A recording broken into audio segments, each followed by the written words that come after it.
Xin chào Michigan, xin chào. Chúng tôi yêu các bạn Michigan. Chúng tôi yêu các bạn. Chúng tôi vừa giành chiến thắng lớn nhất ở Michigan. Họ nói, thưa ngài, điều đó sẽ rất khó khăn. Nhưng chúng tôi đã thắng không chỉ một lần, mà là 2 lần. Thực ra là 3 lần, nếu các bạn muốn biết thật sự. Nhưng tôi rất phấn khích khi được trở lại tiểu bang xinh đẹp này. Tôi yêu nơi này. Nhiều việc làm trong ngành ô tô đang trở lại. Hãy chờ xem chuyện gì sẽ xảy ra. Các công ty đang đổ về từng nhóm một. Các bạn sẽ thấy điều kỳ diệu. Tất cả họ đều muốn quay trở lại Michigan để sản xuất ô tô một lần nữa. Các bạn biết vì sao không?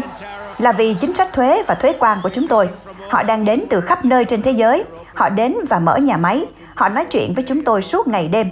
Họ muốn đến đây và họ đang đổ vào với quy mô chưa từng thấy trước đây.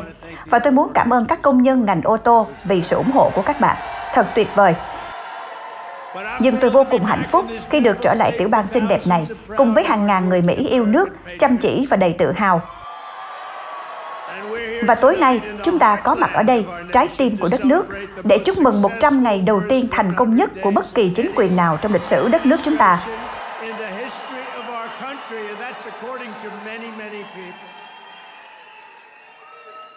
Và điều đó được xác nhận bởi rất nhiều người. Họ nói rằng đây là khởi đầu 100 ngày tốt nhất trong lịch sử của một tổng thống. Và ai cũng nói như vậy. Nhưng chúng ta chỉ mới bắt đầu. Các bạn thậm chí còn chưa thấy gì cả. Mọi chuyện chỉ mới bắt đầu thôi. Tuần này qua tuần khác, chúng tôi đang chấm dứt tình trạng nhập cư bất hợp pháp, mang lại việc làm trở lại và bảo vệ những công nhân ngành ô tô Mỹ tuyệt vời. Và thực tế là tất cả công nhân của chúng ta. Chúng tôi đang khôi phục pháp quyền, điều mà trước đây gần như đã bị quăng ra cửa sổ bởi một gã điên nào đó. Làm sao mà gã đó lại từng trở thành tổng thống được chứ? Ai có thể giải thích cho tôi không? Làm sao mà chuyện đó lại xảy ra? Kìa là bạn tôi, nhóm người da đen ủng hộ Trump. Tôi thích anh chàng đó. Anh ấy đã theo dõi tôi. Anh ấy ủng hộ tôi. Chúng tôi yêu các bạn. Cả nhóm của các bạn đã luôn ủng hộ tôi suốt nhiều năm qua. Tôi muốn cảm ơn các bạn. Mọi người đều nghĩ tôi trả cho anh ấy một đống tiền.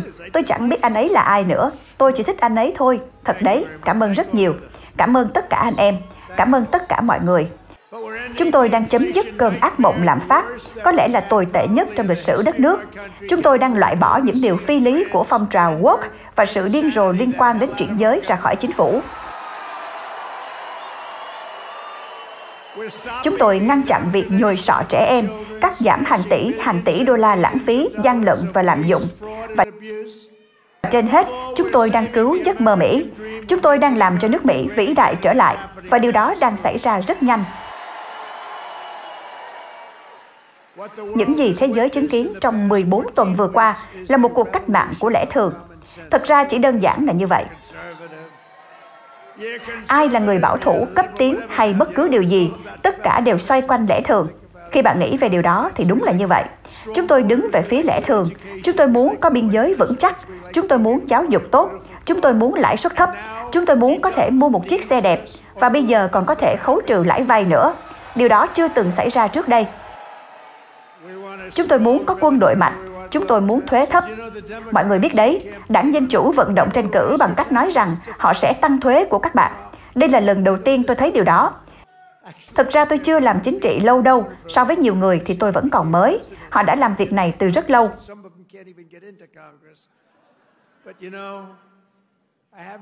Họ nói, ông trở thành tổng thống, còn tôi thì mãi chẳng thể vào được quốc hội. Thậm chí một số người còn chẳng bao giờ vào được. Nhưng suốt cả cuộc đời tôi đã quan sát chính trị, và chưa bao giờ tôi thấy ai vận động tranh cử bằng cách nói rằng họ sẽ tăng thuế. Từ trước đến nay, luôn là chúng tôi sẽ giảm thuế cho các bạn, dù là đảng Dân Chủ hay Cộng Hòa. Nhưng giờ thì họ lại nói, chúng tôi sẽ tăng thuế của các bạn. Nếu dự luật của chúng tôi không được thông qua, phía Cộng Hòa gần như 100% đều ủng hộ, nhưng sẽ thật tốt nếu có thêm vài phiếu từ đảng Dân Chủ, chỉ để chắc chắn, bởi vì thỉnh thoảng lại có một vài người Cộng Hòa thích tỏ vẻ làm màu. Chúng tôi có vài người như vậy, không nhiều nhưng vẫn có. Và hãy nhớ những kẻ thích làm màu đó là ai, rồi loại họ ra khỏi chức vụ, được chứ? Hãy bỏ phiếu đuổi họ ra. Họ làm thế vì cho rằng đó là trách nhiệm đạo đức. Các bạn biết điều gì sẽ xảy ra nếu chúng ta không làm được? các bạn sẽ phải chịu đợt tăng thuế lớn nhất trong lịch sử, thay vì được giảm thuế mạnh nhất trong lịch sử. Nếu đảng Dân Chủ thắng trong dự luật đó, các bạn sẽ bị tăng thuế đến 58%. Bạn có muốn vậy không? Đó chính là đảng Dân Chủ. Nhưng chưa bao giờ trong suốt bao năm nay, tôi thấy ai đó lại tranh cử bằng cách tuyên bố sẽ tăng thuế. Tôi nghĩ đất nước này đã phát điên rồi. Và hôm nay họ lại làm vậy. Một gã nào đó tôi chưa từng nghe tên, John James, hắn là nghị sĩ à? Gã đó nói rằng, thưa quý vị, tôi sẽ bắt đầu tiến trình luận tội Donald Trump. Tôi đã làm gì chứ? Lại nữa à? Họ lại muốn luận tội tôi. Tên điên rồ đó. Thật sự là điên rồ. Lúc đó tôi vặn nhỏ tiếng TV xuống và tôi nói với đệ nhất phu nhân đáng kính của chúng ta rằng, em có nghe thấy điều anh vừa nghe không? Họ lại đang luận tội anh nữa à? Nhưng mà giờ thì chúng tôi bắt đầu quen với chuyện này rồi. Không, họ thực sự đã mất trí rồi. Và các bạn biết không, họ cũng đã hoàn toàn mất đi sự tự tin. Họ thậm chí còn không dám nói thẳng với một gã điên như cái gã ngu ngốc vừa phát biểu đó. Rồi lại có một ông già khác lúc nào cũng chống gậy, lúc nào cũng đòi luận tội và giơ gậy lên, lúc nào cũng luận tội. Nhưng họ hoàn toàn không kiểm soát nổi những người đó. Họ mất kiểm soát rồi. Và lý do là vì họ đã đánh mất sự tự tin. Họ không còn niềm tin nữa với tư cách là một đảng phái. Họ cũng chẳng có ứng viên nào ra hồn. Và mọi người biết không, khi họ nói Bernie có lẽ là người khá nhất mà họ có, mà ông ấy lớn hơn tôi tới 7-8 tuổi. Phải công nhận một điều, ông ấy tuy điên rồ nhưng vẫn còn khá lanh lẹ. Và giờ thì ông ấy đi cùng AOC Cộng 3. Các bạn biết Cộng 3 là ai rồi? Họ bám theo để nhặt nhạnh vài mẫu lợi ích. Họ kéo được một ít đám đông. Họ nói, đám đông của chúng tôi rất lớn. Đám đông của chúng tôi đông hơn họ nhiều. Đám đông của họ thì nhỏ lắm. Nếu tôi mà có một đám đông nhỏ như đám đông lớn nhất của họ, thì người ta sẽ nói, xong rồi, Trump đã mất phép màu. Nhưng hôm nay thì thật tuyệt. Cảm ơn tất cả mọi người bên ngoài. Chúng tôi yêu các bạn. Chúng tôi đã dựng màn hình lên cho các bạn. Chúng ta đã giành lại đất nước này từ tầng lớp chính trị bệnh hoạn, những kẻ làm giàu bằng cách bán rẻ nước Mỹ và hút cạn kiệt nước Mỹ. Chúng ta sẽ không để điều đó tiếp diễn nữa. Chúng ta đã có 4 năm tuyệt vời. Chúng ta từng có nền kinh tế mạnh nhất trong lịch sử nước Mỹ. Thị trường chứng khoán tăng 88%. Chúng ta đã làm rất tốt. Và giờ chúng ta sẽ làm tốt hơn nữa, bởi vì chúng ta đã học được nhiều điều. Sau bao năm phải chịu đựng những nhà lãnh đạo đem tiền của các bạn để bảo vệ biên giới của những quốc gia xa xôi, chúng ta từng làm thế. Chúng ta chiến đấu vì nước khác, nhưng không vì chính mình. Cuối cùng thì các bạn đã có một tổng thống bảo vệ biên giới và quốc gia của chính chúng ta.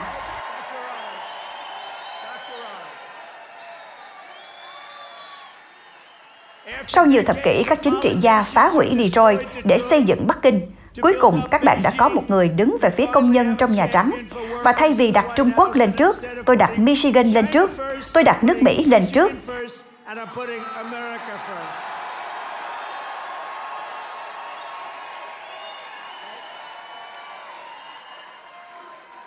Sau cả đời bị các quan chức không được bầu chọn cướp đi tiền lương, tấn công các giá trị sống của các bạn và chà đạp lên tự do của các bạn, chúng ta đang dừng cỗ máy hút tiền của họ, kết thúc trò chơi quyền lực của họ.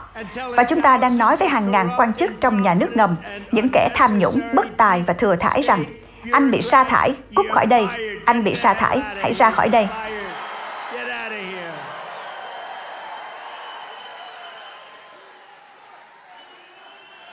Trong 100 ngày đầu tiên, chúng ta đã tạo ra sự thay đổi sâu sắc nhất ở Washington trong gần 100 năm qua. Tôi đọc một bài xã luận hôm nay, họ nói rằng đây là nhiệm kỳ tổng thống có ảnh hưởng sâu rộng nhất trong lịch sử. Thế nào? Và đó không phải là nhóm người thường ủng hộ chúng ta đâu. Họ thiên về phe tự do. Nhưng họ nói, đây là cuộc bầu cử quan trọng nhất. Ngày 5 tháng 11, nó đã thay đổi tất cả. Các bạn phải xem những con số đó. Đây là cuộc bầu cử mang tính quyết định nhất mà nước Mỹ từng có. Và thật tuyệt khi nghe điều đó. Tôi sẽ bắt đầu đăng ký đọc lại tờ báo đó. Dù tôi không đọc nhiều, nhưng tôi sẽ đăng ký. Vì đó là một lời khen rất đáng giá, nhất là từ phía họ. Họ biết tôi đang nói đến ai. Chúng ta đang chấm dứt kỷ nguyên thống trị của các nhóm lợi ích đặc biệt và những kẻ cực đoan cánh tả điên rồ. Và chúng ta đang mở ra kỷ nguyên vàng son của nước Mỹ. Đó là điều đang diễn ra, phải không nào?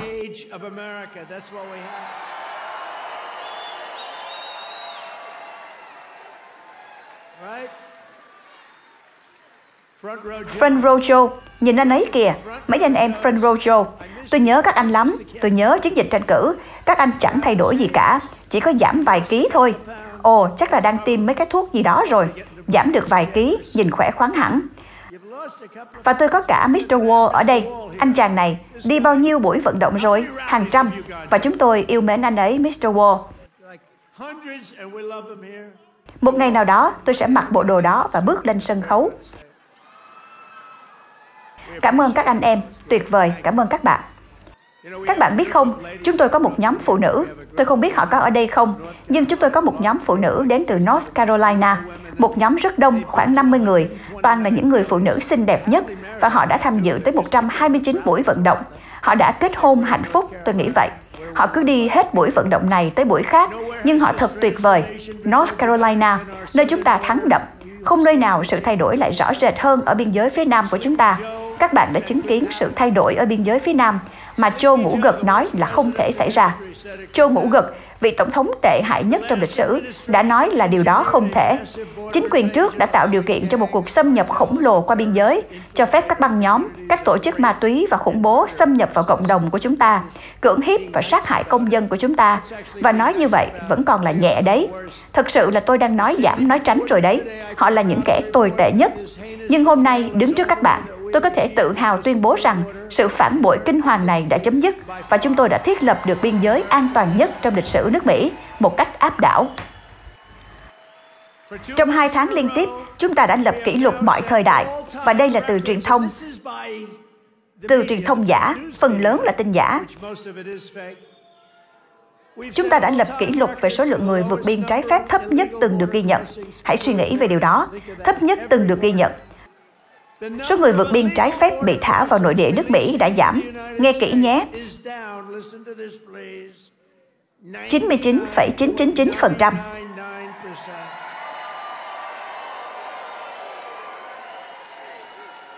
Nghĩ xem, 99,999%. Chỉ có 3 người lọt vào, 3 người. Và tôi đã tức điên với Tom Homan. Tôi gọi cho ông ấy và hỏi, làm sao để lọt 3 người hả Tom? Tôi còn gọi cho Christine nữa. Christine Noam đang làm rất tốt. Tom Homan, tôi nói, sao để 3 người vào được? Mà họ cho vài người vào là vì lý do y tế. Thật ra họ có vài trường hợp bệnh rất nặng. Những người được cho vào là những người bệnh nặng và chúng ta phải chăm sóc họ. Nhưng chỉ có vài người. 3 người đó so với hàng trăm ngàn người dưới thời chính quyền trước, hàng trăm ngàn người mỗi tháng đổ vào. Biden thì hoàn toàn không kiểm soát được. May mà ông ấy bổ nhiệm được một người phụ trách biên giới tuyệt vời, phải không? Kamala đấy. Kamala. Bà ta là một ứng viên tuyệt vời. Bà ta xuất sắc.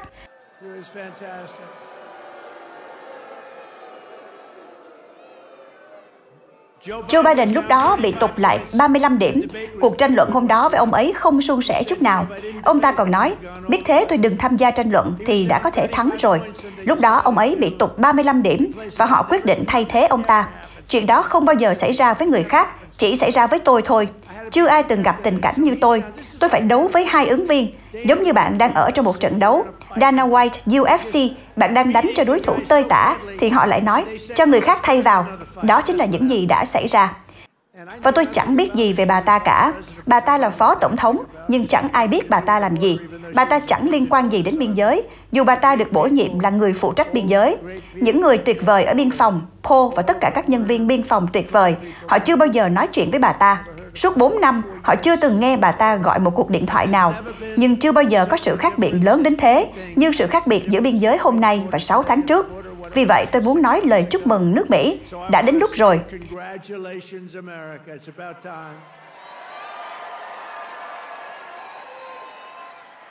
Nếu chúng ta không thắng cuộc bầu cử năm 2024, ôi, nghe câu đó thật hay.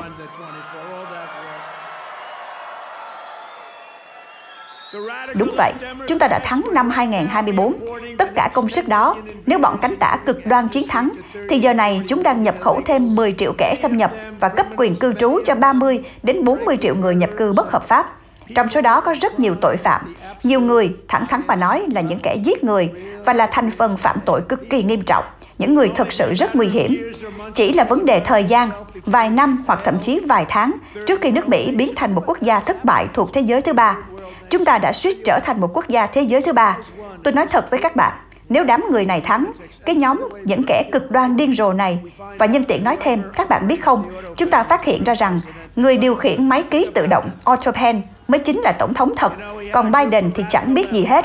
Ông ta có một nhóm cánh tả cực đoan, toàn là những người rất thông minh, và có một người phụ nữ rất thông minh. Những người này không ngu đâu, họ bị bệnh nhưng họ không ngu, và họ rất thông minh. Thứ mà họ giỏi nhất là gian lận bầu cử. Họ gian lận trong bầu cử, đó là kỹ năng nổi bật nhất của họ. Họ gian lận kinh khủng, và để tôi nói cho các bạn biết, họ đã cố gian lận trong cuộc bầu cử này, nhưng chúng tôi đã khiến nó trở nên quá lớn để có thể dàn dựng.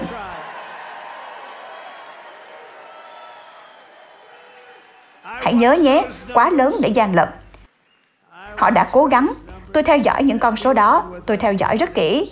Chúng tôi có Elon đứng về phía chúng tôi. Elon là một người thông minh. Elon Musk. Tôi đang ngồi với Dana White và Elon Musk, và tôi đang theo dõi số liệu ở Pennsylvania. Chúng tôi đang dẫn trước rất dễ dàng. Rồi đột nhiên, nó dừng ngang. Và tôi nói,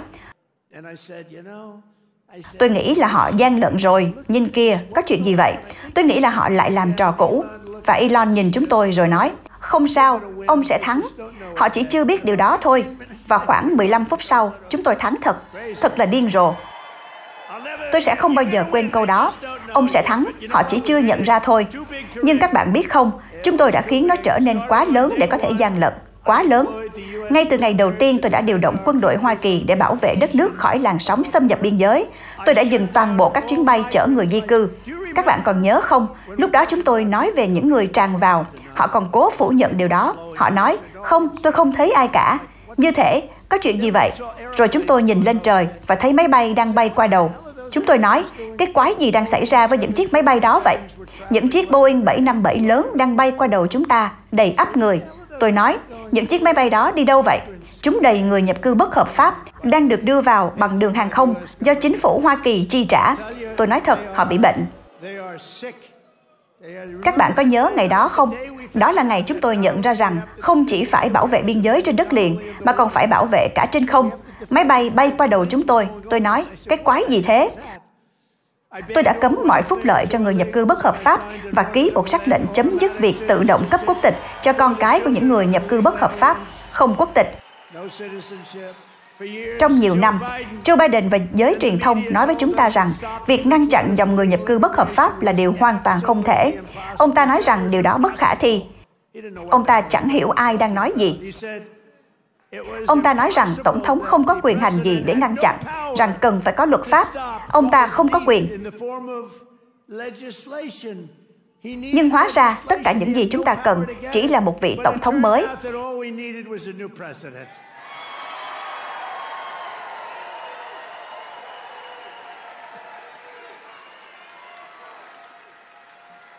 Chỉ vài ngày sau khi nhậm chức, tôi đã ký đạo luật Lake and Riley, tên của hai người rất tuyệt vời, Lake and Riley. Những người đã bị giết một cách dã man bởi một kẻ nhập cư bất hợp pháp. Tôi đã ký đạo luật Lake and Riley để thúc đẩy việc trục xuất những tội phạm nguy hiểm, và khi cần thiết, chúng tôi phải bỏ tù họ. Chúng tôi không thể mạo hiểm để họ quay lại.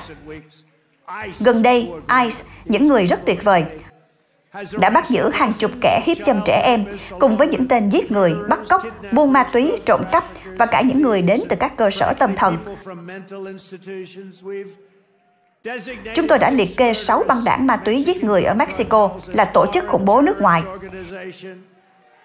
Chúng tôi cũng đã đưa 2 băng đảng xuyên quốc gia khát máu MS-13 và TDA vào danh sách khủng bố cao cấp nhất. Điều đó cho thấy chúng tôi làm nhiều việc mà trước đó không thể làm được. Chúng ta phải đuổi chúng ra khỏi đất nước trước khi chúng giết thêm người. Mà thực ra chúng đã giết rất nhiều rồi. Chính quyền của tôi đã tăng số vụ bắt giữ các phần tử khủng bố đã biết hoặc bị nghi ngờ lên 655%. Thế có ổn không? Chúng tôi còn muốn tăng hơn nữa. Nhưng tòa án gây khó dễ. Mọi người có tin được không? Tôi đã thắng cử phần lớn nhờ vào vấn đề nhập cư bất hợp pháp biên giới. Những người tràn qua biên giới của chúng ta đến từ khắp nơi trên thế giới. Nhiều người trong số họ cực kỳ nguy hiểm. Tôi nghĩ đó là vấn đề số 1. Và giờ thì các tòa án lại muốn nói rằng điều đó không quan trọng. Tôi không nghĩ điều đó sẽ được phép tiếp tục. Đảng Dân Chủ thì tuyên bố sẽ tiếp tục chính sách xâm lăng quy mô lớn và di cư hàng loạt. Còn chúng tôi đang tiến hành trục xuất hàng loạt, và điều đó đang diễn ra rất nhanh.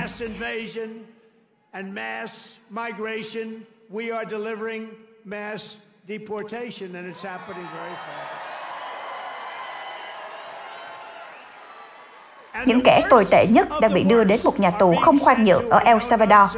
Các bạn hãy xem cái này đi, nhìn đi ngay đó kìa. Tôi thấy rồi, nóng quá, hallelujah, dễ thôi.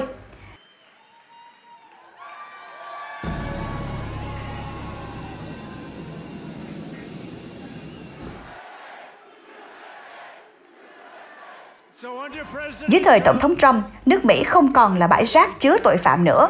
Chúng tôi thậm chí không còn cố gắng xâm nhập nữa. Nhưng trong khi chúng tôi chiến đấu để bảo vệ người dân Mỹ, thì đám cực tả của Đảng Dân Chủ, những kẻ tồi tệ cho đất nước này, lại đang chiến đấu để bảo vệ TDA. Các bạn vừa mới thấy đó, và những tên tội phạm MS-13. Các bạn thậm chí không biết cái nào tệ hơn, nhưng chúng là đỉnh cao của sự tàn ác. Trong nhiều năm, các chính trị gia Đảng Dân Chủ không hề lên tiếng phản đối, ngay cả khi phụ nữ và trẻ em Mỹ bị những con quái vật này cưỡng hiếp và sát hại, với con số mà các bạn không muốn nghe đâu. Nhưng ngay khi chúng tôi cố gắng trục xuất bọn chúng, Đảng Dân Chủ cực đoan lại chạy đến bênh vực cho một trong những kẻ man rợ bạo lực nhất hành tinh này. Ai mà lại đi bầu cho những người như thế chứ? Họ chạy ra tòa để giúp những kẻ đó, nhưng đây không phải là điều mà người dân mong muốn. Đây không phải là điều họ đã bỏ phiếu với con số kỷ lục. Tôi đã thắng trong cuộc bầu cử. Chúng tôi đã thắng tất cả các bang chiến địa. Chúng tôi thắng luôn cả phiếu phổ thông. Và chúng tôi có 312 phiếu đại cử tri. Và chỉ mới tháng này, 2 thành viên người Venezuela của băng đảng TDA đã bị bắt ở bang Washington vì bắt cóc một người phụ nữ 58 tuổi, dùng máy khoan xuyên qua tay bà ấy để ép lấy thông tin tài khoản ngân hàng, rồi bắn bà ấy và bỏ mặc cho chết. Thật kỳ diệu, người phụ nữ đó vẫn sống sót. Nhưng bà ấy đang rất yếu.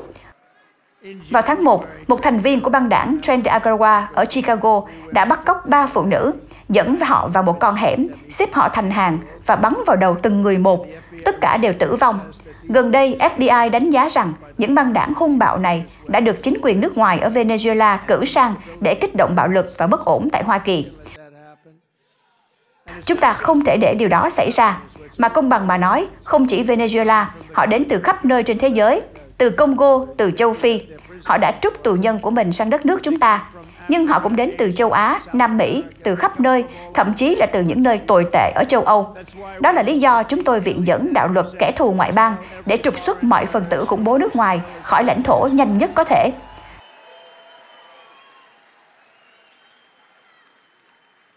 Đừng quên, chính những người hiện đang nói rằng chúng ta không được phép trục xuất người nhập cư bất hợp pháp, lại là những kẻ đã dàn dựng chiến dịch suốt 8 năm để bỏ tù các đối thủ chính trị. Hiểu ý tôi chứ? Họ chỉ biết bỏ tù. Đó là tất cả những gì họ biết làm.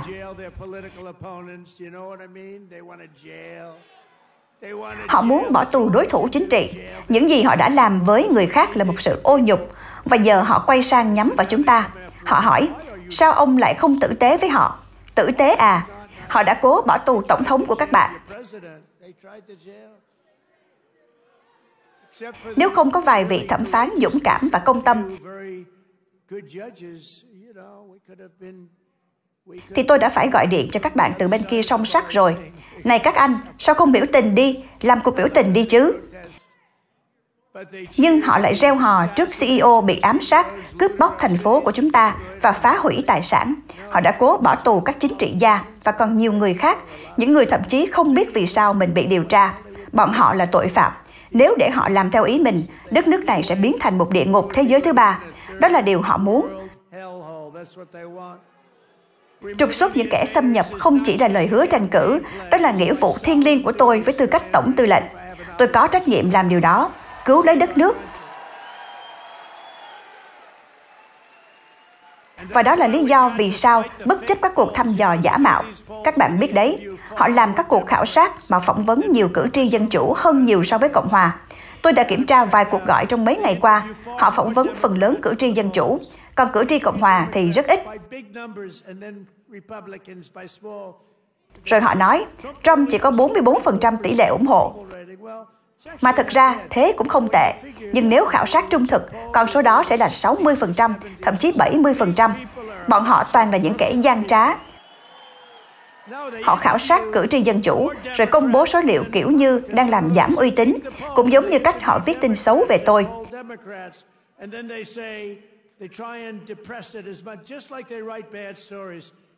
97% tin bài về tôi là tiêu cực. Hãy nghĩ về điều đó. Vậy mà chúng ta vẫn thắng áp đảo, bởi vì họ chẳng còn chút uy tín nào cả.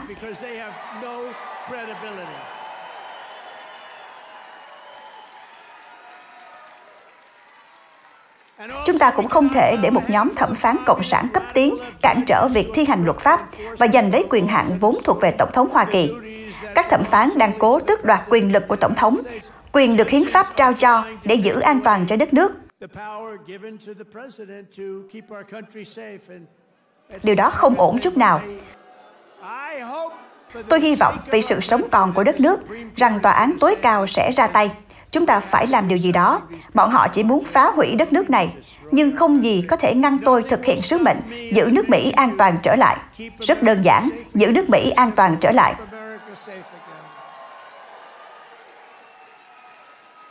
Và 100 ngày đầu tiên của nhiệm kỳ này đã tạo nên những kết quả mang tính lịch sử trong cuộc chiến chống lại thảm họa lạm phát do Biden gây ra, đồng thời đưa việc làm và của cải trở lại với nước Mỹ, đặc biệt là với Michigan.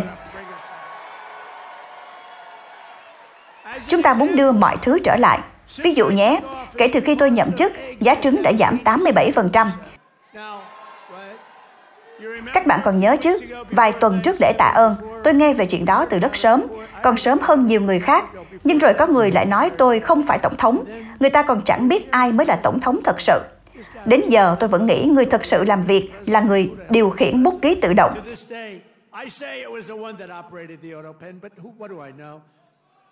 Nhưng tôi biết chứ, tôi đã nghe về vụ giá trứng. Và đùng một cái, sau chiến thắng lớn trong bầu cử, ngay tuần đầu tiên tôi nhậm chức, họ bắt đầu hét lên với tôi, giá trứng thì sao? Trứng đâu? Tôi bảo, tôi mới nhậm chức được 6 ngày mà, mới có 6 ngày thôi. Tôi hỏi lại, có gì sai với trứng vậy? Họ nói, giá trứng tăng vọt rồi, mùa lễ phục sinh sẽ không còn trứng đâu. Tôi đã gọi Brooke Rollins, người phụ trách nông nghiệp rất tuyệt vời mà các bạn ở Michigan đều biết, một người rất có năng lực. Tôi nói, Brooke, tôi mới nhậm chức được 6 ngày, có khi chỉ 5 hay 4 ngày gì đó, nhưng chắc chắn là trong tuần đầu tiên. Tôi bảo, Brooke, cô phải cứu tôi vụ này, tôi đang bị đè bẹp về chuyện trứng. Trứng có chuyện gì vậy? Cô ấy nói, không mua được trứng, giá thì đội lên trời, và có vẻ như chúng ta sẽ gặp vấn đề lớn vào dịp lễ phục sinh, có thể sẽ không có trứng đâu. Tôi bảo, Brooke, nghe chẳng ổn chút nào về mặt chính trị. Không ổn đâu, vì chẳng ai tin tôi khi ra ngoài nói rằng đó là lỗi của Joe Biden buồn ngủ. Thế nên tôi bảo, Brooke, cô phải hành động, làm ơn. Và cô ấy đã làm rất tốt. Dịp lễ phục sinh, các bạn có đầy trứng, với giá trứng giảm 87% kể từ thời điểm đó. Giá cả đang giảm mạnh. Truyền thông giả sẽ không nói điều đó. Họ nói, ông ta từng cam kết. Tôi đã cam kết về biên giới, cam kết đủ thứ, và họ nói tôi cam kết giảm giá cả. Vâng, chính xác là tôi đã làm điều đó. Họ đang cố nói rằng giá cả tăng, nhưng thực tế thì năng lượng, xe hơi, xăng dầu, 3 bang tuần này vừa có giá xăng 1,98 đô la một gallon.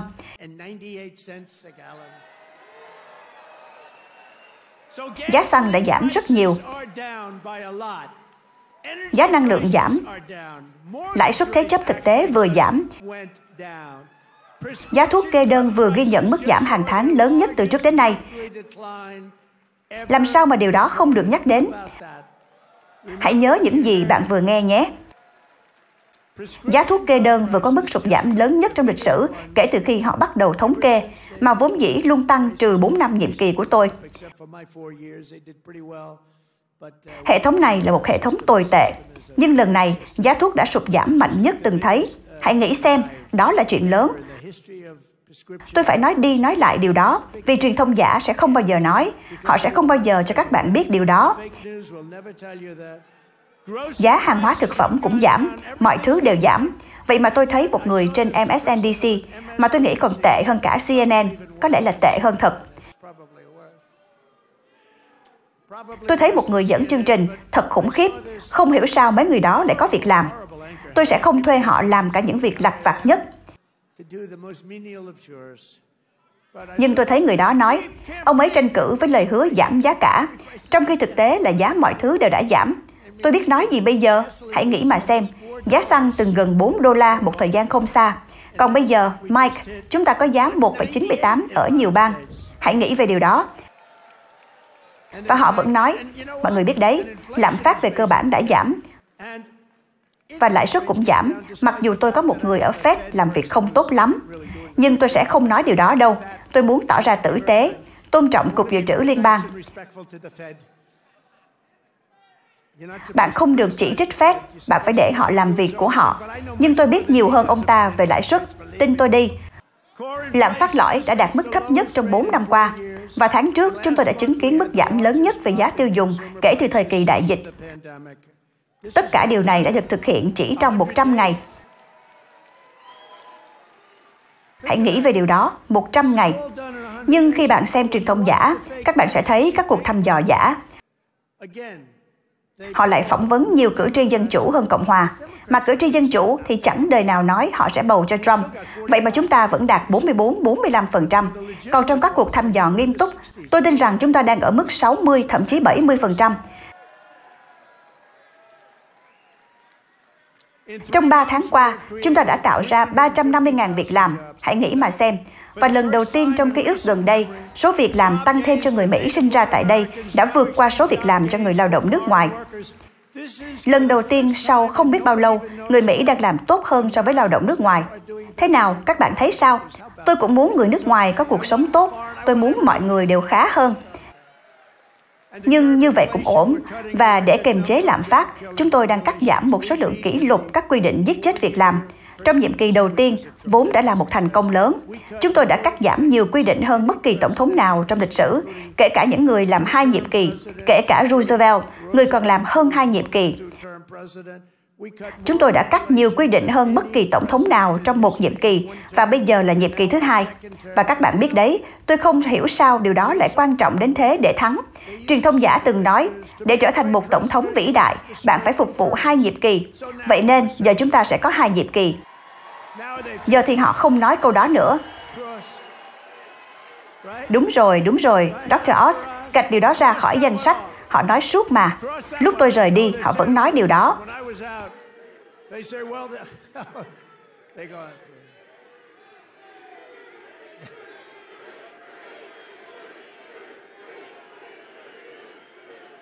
Thank you.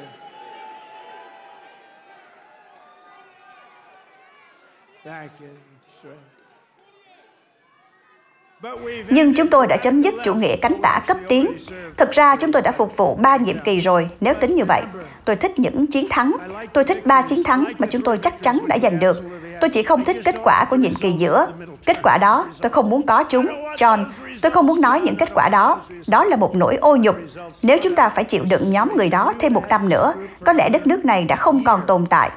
Tôi nói thật đấy, tôi không nghĩ nước Mỹ sẽ còn tồn tại. Và bây giờ chúng ta đang được cả thế giới kính trọng. Họ đến từ khắp nơi trên thế giới để gặp tổng thống của các bạn. Họ đến từ Ấn Độ, họ đến từ Pháp, họ đến từ Tây Ban Nha. Vâng, họ đến từ Trung Quốc nữa. Họ đến từ khắp nơi trên thế giới để gặp tổng thống của các bạn. Họ muốn đàm phán, họ muốn ký kết các thỏa thuận. Và các bạn biết không, chúng ta sẽ ký, nhưng chúng ta không cần phải ký. Chúng ta mới là bên có sản phẩm. Chúng ta là Hoa Kỳ. Họ muốn một phần sản phẩm của chúng ta. Chúng ta có thể đặt ra giá. Nhưng tôi muốn tôn trọng, tôi muốn nhẹ nhàng. Nhưng nếu mất quá nhiều thời gian, tôi sẽ đặt ra giá. Tôi sẽ nói, các anh có thể mua hoặc không. Hãy nghĩ xem, chúng ta đã mất hàng tỷ đô mỗi ngày. Hàng tỷ không phải hàng triệu, mỗi ngày. Và dưới thời Joe Biden buồn ngủ, các bạn thấy cái tên nào hay hơn? Joe buồn ngủ hay Joe lương lẹo? Bây giờ là một cuộc thăm dò miễn phí nhé. Vì mấy ông thăm dò kia tham nhũng lắm. Đây là một cuộc thăm dò thật. Chúng ta nên gọi ông ta là Joe lương lẹo hay Joe buồn ngủ. Sleepy Joe or Crooked Joe?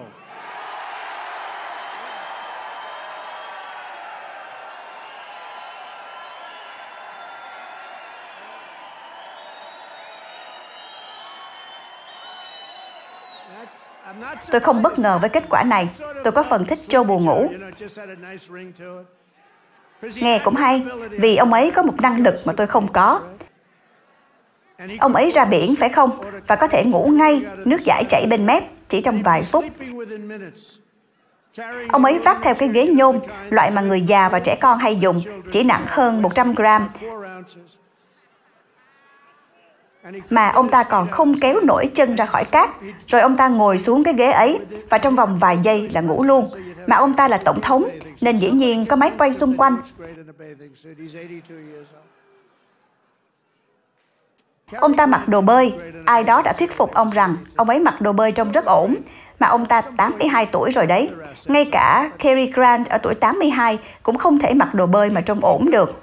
Tới một lúc nào đó thì con người ta nên có những ưu điểm khác, đúng không? Nhưng không, ông ta cứ đi trên cát, ngồi xuống cái ghế đó và ngủ ngay lập tức. Trong khi tôi thì trằn trọc, nghĩ ngợi, tính toán, làm sao để đánh bại Trung Quốc, làm sao để ngăn chặn chiến tranh Nga-Ukraine. Còn ông ta thì ngủ ngon lành, máy quay rình rập, không nhiều nhưng cũng đủ để quay được cảnh đó. Tôi nghĩ đó là một khả năng kỳ lạ. Thực tế là chúng tôi đã chấm dứt cuộc cánh tả cực đoan chống lại năng lượng Mỹ. Chúng tôi đã dừng chiến dịch của họ nhằm tiêu diệt ngành than. Các bạn có thấy chuyện tôi làm hôm trước không? Than sạch đẹp. Tôi bảo, từ nay về sau, không ai được dùng chữ than nếu không gọi là than sạch đẹp. Vậy nên giờ có mấy ông ở Bộ Năng lượng đứng lên phát biểu. Chúng ta có những con người tuyệt vời ở Bộ Năng lượng. Họ nói về than sạch đẹp. Các bạn biết không, Trung Quốc dùng than. Họ đang mở một nhà máy điện than mỗi tuần, mà là nhà máy khổng lồ cơ đấy. Còn chúng ta thì không được phép dùng. Nhưng giờ thì được rồi, vì tuần trước tôi đã hoàn toàn phê duyệt việc đó. Và các bạn biết không, tôi không phê duyệt mấy cái cối xay gió ngớ ngẩn đó, cứ quay vòng vòng suốt. Chúng ta đã chấm dứt cái trò lừa đảo gọi là Green Deal. Chúng ta đã mở lại ANWR, địa điểm khoan dầu vĩ đại nhất thế giới ở Alaska. Và tôi đã triển khai chính sách năng lượng mới của Hoa Kỳ. Các bạn biết đó là gì không? Chính sách của chúng ta là khoan đi, hãy cứ khoan đi. Đó chính là chính sách của chúng ta.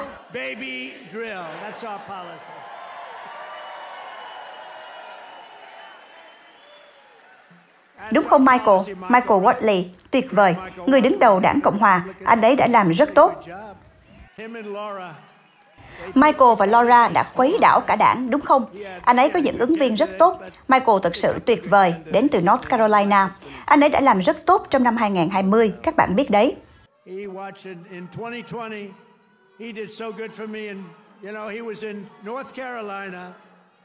Có chuyện gì ở đó vậy? Có một kẻ cấp tiến điên loạn không? Chỉ là một đứa trẻ thôi. Được rồi, đưa cô ta ra ngoài.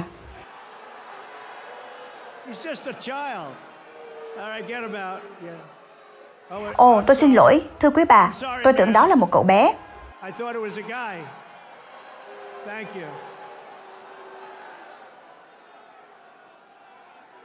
Cảm ơn. Giờ cô ấy phải về nhà gặp mẹ.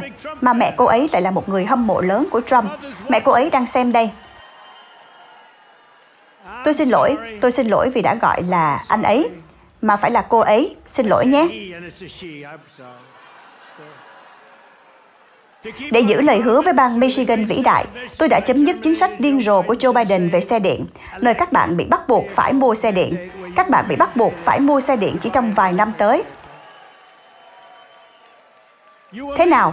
Hay đấy chứ? Và các bạn biết không, xe điện cũng tốt, nhưng không phải ai cũng muốn dùng. Bạn phải có quyền chọn mua xe hybrid hoặc xe chạy xăng. Bạn nên được chọn từ nhiều loại xe, chứ không thể bị bắt buộc mua gì cả.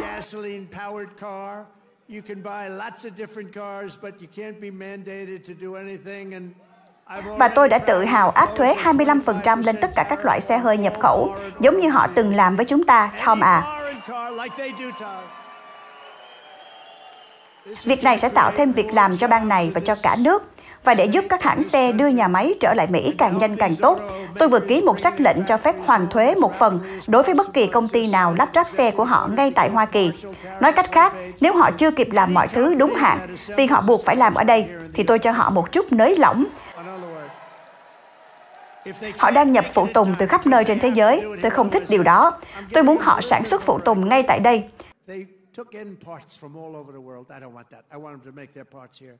Nhưng tôi cho họ thêm thời gian một chút. Họ có thể dùng 15% phụ tùng nhập khẩu, rồi sau đó là 10%. Vậy cũng không tệ lắm. Sẽ có người bảo, ồ, thế là thay đổi chính sách rồi đấy. Không phải, đó chỉ là một chút linh hoạt. Mấy anh kỹ sư, nhà máy, họ đã rơi nước mắt vì vui mừng. Mọi thứ đều ổn cả. Nhưng phòng khi họ không làm kịp tất cả mọi thứ đúng hạn, tôi cho họ chút thời gian. Vậy là 15% phụ tùng lúc đầu, rồi xuống 10%. Cho họ thời gian trước khi chúng ta xử nếu như họ không làm theo, phải không nào? Họ sẽ kiếm được rất nhiều tiền, họ sẽ có rất nhiều việc làm. Thực tế là số lượng việc làm đang tăng vọt. Chúng tôi rất vui khi được đón tiếp Brian Penbecker hôm nay. Các bạn có biết Brian là ai không? Anh ấy là công nhân ngành ô tô, người ủng hộ Trump. Và Brian là một người trong Liên minh Công nhân. Anh ấy yêu thích công đoàn và tất cả những gì liên quan đến công đoàn. Nhưng anh ấy biết Trump là người đúng. Brian, lên đây nào. Brian, tôi phải gặp anh ấy. Nhìn cơ bắp của anh ấy kìa. Nhìn cơ bắp của anh ấy. Cảm ơn ông chủ. Thật là vinh dự khi được ở đây trong ngày thứ 100 của ông trong nhiệm kỳ thứ 2. Và tôi chỉ muốn nhắc ông về một điều tôi đã nói với ông trong một cuộc vận động cuối cùng trước cuộc bầu cử. Tôi có video ghi lại điều đó. Tôi đã xem đi xem lại hàng chục lần ở nhà. Sau khi tôi có thể phát biểu, tôi quay lại với ông và tôi nói, ông chủ, quận McComb sẽ giúp ông giành chiến thắng tại Michigan.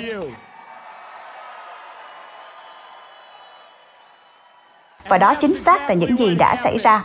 Chúng tôi đã chiến thắng với cách biệt 70.000 phiếu ở riêng quận này. Cảm ơn quận McComb.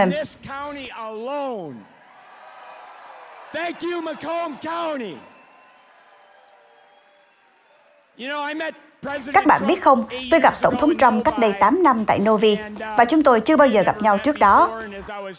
Khi tôi bước tới ông ấy ở hậu trường để chụp ảnh, tôi biết là tôi chỉ có khoảng 10-15 giây để nói gì đó với ông ấy trước khi chụp ảnh. May mắn là con trai tôi đứng phía sau tôi, vậy nên tôi có nhân chứng cho việc này. Tôi đã nói, ông Trump, chúng tôi có chìa khóa Nhà Trắng chờ ông ở quận McComb. Và ông ấy cười và hỏi, ồ, làm sao vậy? Và tôi nói, quận McComb là quê hương của những cử tri Cộng hòa Reagan. Nếu ông đến quận McComb và yêu cầu sự ủng hộ của họ, nếu ông nhận được sự ủng hộ đó, ông có thể thắng lớn ở quận McComb, đủ để giành chiến thắng toàn bang Michigan. Và đó chính xác là những gì ông ấy đã làm.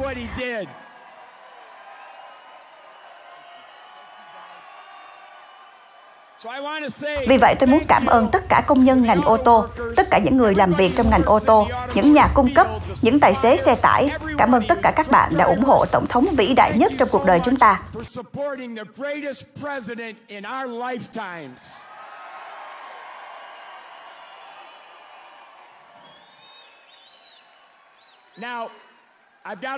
Giờ tôi có một thông báo nhỏ về công việc kinh doanh, hy vọng Tổng thống không phiền. Nhưng khi tôi ở hậu trường với ông ấy và chụp ảnh, tôi đã nói, ông chủ, tôi có một thỏa thuận mà ông không thể từ chối. Và ông ấy hỏi, đó là gì? Tôi trả lời, tôi đang viết một cuốn sách về hành trình chính trị của tôi. Tôi đã tham gia một số vấn đề ở Michigan, những lý do bảo thủ như quyền làm việc và sáng kiến quyền dân sự Michigan. Và tôi nói, ông có một công ty xuất bản, Winning Team Publishing, do Don Jr. và đối tác của anh ấy điều hành. Tôi sẽ đồng sử dụng công ty xuất bản của ông nếu ông đồng ý viết lời mở đầu cho cuốn sách của tôi. Ông ấy đã giơ tay và nói, tôi sẽ làm điều đó.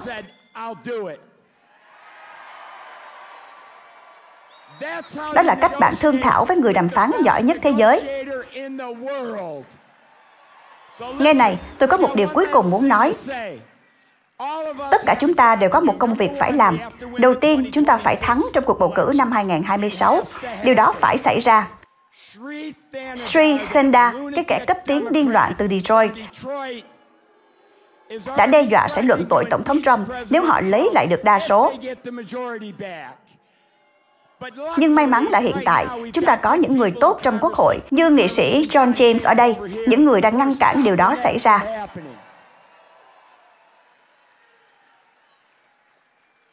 Nhưng nghe đây, chúng ta phải ra ngoài và không có thời gian để lãng phí. Chúng ta phải bắt đầu nói chuyện với bạn bè, hàng xóm, gia đình và đồng nghiệp của mình. Chiến dịch cho năm 2026 bắt đầu từ ngày mai.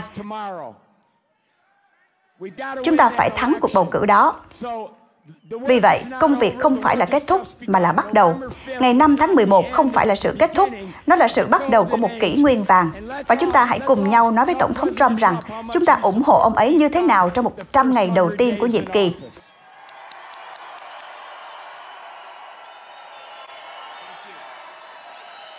Cảm ơn các bạn. Ôi, tôi quên mất một điều nữa. Tôi muốn nói trước mặt tất cả những người này với Tổng thống Trump. Tổng thống Trump, tôi yêu ông.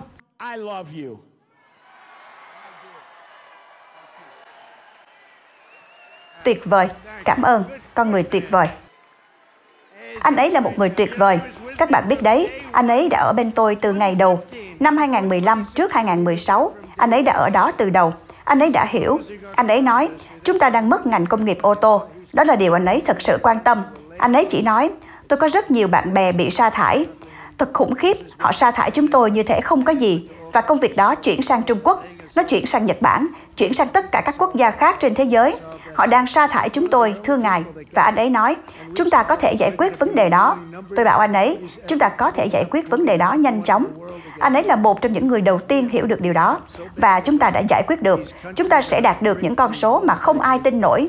Chúng ta sẽ lại trở thành quốc gia số 1 trên thế giới. Không ai tin nổi điều đó, vì chúng ta đã bị đánh bại quá tệ bởi những quốc gia đã làm mọi thứ gian lận. Họ chiến đấu như địa ngục. Họ thông minh, sản phẩm của họ rất tốt, nhưng sản phẩm của chúng ta sẽ tốt hơn rất nhiều. Chúng ta sẽ làm điều mà không ai tin. Và anh ấy đã nhìn thấy điều đó ngay từ đầu. Tôi rất trân trọng điều đó, Brian. Anh ấy đã ở đó từ đầu. Tôi yêu những người đầu tiên, những người đã ở đó từ đầu. Các bạn sẽ thấy những con số, và các bạn đã thấy rồi. Các bạn biết không, chúng ta có rất nhiều xe Honda đến đây, và họ đang tràn vào. Họ không thể. Chúng ta cho phép họ sản xuất xe ở đây. Chúng ta không muốn họ sản xuất xe ở Nhật Bản. Chúng ta yêu Nhật Bản, nhưng chúng ta không muốn họ sản xuất xe ở Nhật Bản. Chúng ta muốn họ sản xuất xe ở đây. Chúng ta muốn Trung Quốc sản xuất xe ở đây. Chúng ta muốn họ xây dựng xe ngay tại đây. Đó chính xác là những gì họ đã làm với chúng ta trong suốt 40 năm qua. Họ đã rút cạn mọi thứ từ chúng ta. Bây giờ chúng ta đang làm điều đó với họ ở một mức độ tốt hơn bất kỳ điều gì họ từng tưởng tượng để tái xây dựng nền móng công nghiệp của đất nước mình. Tôi đã áp đặt thuế quan 25% đối với nhôm và thép ngoại nhập. Điều này giúp các nhà máy thép của chúng ta hoạt động. Tôi đã làm điều đó. Nếu tôi không làm vậy trong nhiệm kỳ đầu tiên, hiện tại chúng ta sẽ không còn một nhà máy thép nào ở Hoa Kỳ nữa. Và mọi người đều biết điều đó. Tôi cũng đã làm vậy đối với máy giặt. Đó là lý do tôi đã yêu cầu các nhà máy của Whirlpool. Họ đã chuẩn bị đóng cửa, họ gặp khó khăn lớn. Tôi đã làm vậy vì họ đang bán phá giá máy giặt. Tôi đã áp thuế 50%. Đã có lúc tôi định tăng lên 100%, nhưng họ không cần phải làm vậy. Họ đã trở thành một công ty thành công ngay lập tức. Họ đã chuẩn bị đóng cửa. Họ đến gặp tôi với đôi mắt đẫm nước mắt trong văn phòng tôi vào những ngày đầu nhiệm kỳ. Và giờ chúng ta đang làm điều này ở mức độ chưa từng thấy. Và kết quả sẽ còn tốt hơn nữa, vì chúng ta đã bị lạm dụng cả bởi bạn bè và kẻ thù. Và trong nhiều trường hợp, bạn bè đã lạm dụng chúng ta nhiều hơn kẻ thù trong thương mại. Vì vậy, tôi chỉ muốn các bạn biết rằng các bạn sẽ rất tự hào về đất nước này trong thời gian tới. Và với các mức thuế quan của tôi đối với Trung Quốc, chúng ta đang chấm dứt vụ cướp việc làm lớn nhất trong lịch sử thế giới. Trung Quốc đã lấy đi nhiều công việc từ chúng ta hơn bất kỳ quốc gia nào đã lấy đi từ quốc gia khác. Và điều đó không có nghĩa là chúng ta không thể hòa hợp với Trung Quốc. Chúng ta sẽ hòa hợp với Trung Quốc. Ý tôi là, thuế quan của họ hiện nay là 145%. Vì vậy, thực chất họ đã nói rằng đó là một sự khác biệt lớn giữa mức thuế quan đó và mức thuế quan bằng không. Nhưng tôi nghĩ mọi thứ sẽ ổn thỏa. Họ muốn làm một thỏa thuận và họ sẽ làm một thỏa thuận. Nhưng đó sẽ là một thỏa thuận công bằng. Đó không phải là một thỏa thuận mà chúng ta mất 1.000 tỷ đô la mỗi năm như họ đã làm dưới thời Biden. Người đó thật tệ. Ông ta thật tệ dưới thời Biden. Và nhớ rằng trước kia chúng ta đã mất 5 tỷ đô la mỗi ngày trong thương mại. Và giờ đây chúng ta đang kiếm được tiền. Chúng ta thực sự đang kiếm được tiền. Các bạn biết không, 5 tỷ. Nghĩ mà xem, Mike, bạn cần bao nhiêu cột để mất 5 tỷ đô la? Các bạn có thể làm chúng trong 1000 năm cũng không đủ. Không, chúng ta đã mất 5 tỷ đô la mỗi ngày. Bây giờ chúng ta có thể kiếm tiền và thuế quan thực sự chưa có hiệu lực. Chỉ có thuế 25% đối với ô tô là đã có hiệu quả. Nhưng các bạn biết điều đó có nghĩa là gì không? Điều đó có nghĩa là các bạn sẽ sản xuất ô tô. Chúng ta không cần ô tô từ bên ngoài. Khi họ nói, ông chủ, chúng tôi muốn gửi rất nhiều ô tô cho ông. Tôi nói, chúng tôi thực sự không cần ô tô của các bạn. Chúng tôi không cần, chúng tôi muốn tự sản xuất ô tô của mình. Điều này bao gồm cả Canada, bao gồm cả Mexico, những quốc gia đã chiếm rất nhiều thị phần của chúng ta. Canada đã lấy đi khoảng 10-12%, Mexico đã lấy đi 32%. Họ đã chiếm 32% sản xuất ô tô của chúng ta. Chúng ta không muốn họ có số đó. Chúng ta muốn lấy lại điều đó. Tại sao chúng ta lại cho họ điều đó? Tại sao chúng ta lại trợ cấp cho Canada 200 tỷ đô la mỗi năm? Tại sao chúng ta lại trợ cấp cho Mexico 300 tỷ đô la mỗi năm? Không có lý do gì cho việc đó cả. Tôi tự hào là tổng thống của công nhân, chứ không phải của những người outsourcing. Là tổng thống đứng lên vì phố chính, chứ không phải phố Wall. Các bạn biết đấy, tôi thích phố Wall. Tôi thích phố Wall. Tôi có một tòa nhà tuyệt đẹp ở phố Wall, 40 phố Wall. Ai muốn một chút không gian, tôi có thể giúp bạn nhanh chóng. Bây giờ tôi có một trong những tòa nhà đẹp nhất thế giới ở phố Wall. Nhưng tôi vẫn thích phố chính, vì các bạn là phố chính. Tôi muốn cộng đồng doanh nghiệp hơn phố Wall. Và chúng ta muốn bảo vệ tầng lớp trung lưu, chứ không phải tầng lớp chính trị. Thế thôi, tôi chưa làm công việc này lâu đâu. Chúng ta muốn bảo vệ người dân của mình. Các bạn biết không, đây là điều tuyệt vời khi nghĩ về điều này. Nhìn xem, ở đây chúng ta đang có không phải là trước cuộc bầu cử, mà là sau cuộc bầu cử, và các bạn vẫn có đám đông như thế này. Và chúng tôi sẽ tổ chức lễ tốt nghiệp tại Đại học Alabama. Họ vừa gọi và nói, đây sẽ là đám đông lớn nhất chúng tôi từng có. Chúng tôi chưa bao giờ có một đám đông như thế này. Và tôi sẽ làm điều đó tại West Point. Chúng tôi yêu West Point. Chúng tôi yêu Đại học Alabama. Chúng tôi yêu Alabama. Các bạn biết không, tôi đã chiến thắng Alabama với cách biệt gần 50 điểm. Vì vậy, khi họ gọi tôi và nói, ông có muốn tham gia một buổi lễ tốt nghiệp không? Tôi nói, được, tôi sẽ tham gia. Nhưng họ sẽ có đám đông lớn nhất mà họ từng có thể gấp 4 hoặc 5 lần. Họ đã nói với tôi, cảm ơn Ngài vì tất cả những gì chúng tôi đã làm và nhờ chính sách của chúng ta. Hàng ngàn tỷ đô la đang đổ vào Hoa Kỳ nhờ vào lý trí thông thường. Chính lý trí thông thường. Apple, công ty tuyệt vời. Trước đây họ xây dựng tất cả mọi thứ ở Trung Quốc. Bây giờ họ vừa thông báo rằng họ sẽ đầu tư 500 tỷ đô la vào Mỹ, không phải vào Trung Quốc. Bạn tôi, ông Jensen từ Nvidia, họ sẽ chi 500 tỷ đô la. TSMC, nhà sản xuất chip lớn nhất thế giới, vượt xa tất cả các đối thủ đến từ Đài Loan. Họ sẽ đầu tư 200 tỷ đô la vào Hoa Kỳ. Amazon sẽ đầu tư 21 tỷ đô la, Johnson & Johnson 55 tỷ đô la, The Mark 20 tỷ đô la, Merck Stellantis, General Motors đang đầu tư hàng tỷ đô la và nhiều công ty khác nữa. Và nhờ vào chính sách của chúng ta, lần đầu tiên trong lịch sử hiện đại, nhiều người Mỹ tin rằng đất nước chúng ta đang đi đúng hướng hơn là sai hướng. Họ có một cuộc khảo sát điên rồ, có thể là một cuộc khảo sát giả mạo nữa, tôi không biết, tôi không quan tâm. Nhưng lần đầu tiên tôi nghĩ trong lịch sử, họ đang nói rằng đất nước đang đi đúng hướng. Điều này chưa bao giờ xảy ra trước đây. Tôi không biết tại sao. Nhưng chúng ta đã đạt được nhiều hơn trong 3 tháng so với hầu hết các chính quyền đạt được trong 4 năm hoặc thậm chí 8 năm. Và chúng ta chỉ mới bắt đầu. Tin tôi đi, chúng ta chỉ mới bắt đầu. Chúng ta rất vui khi có mặt cùng một số người tuyệt vời. Một người mà tôi tin tưởng tuyệt đối. Họ có những người tin tức giả đang truy đuổi anh ấy. Thực sự là họ đang nhắm vào anh ấy. Nhưng anh ấy là một người rất mạnh mẽ. Họ không biết anh ấy mạnh mẽ đến mức nào. Bộ trưởng Quốc phòng Pete Hegseth. Pete.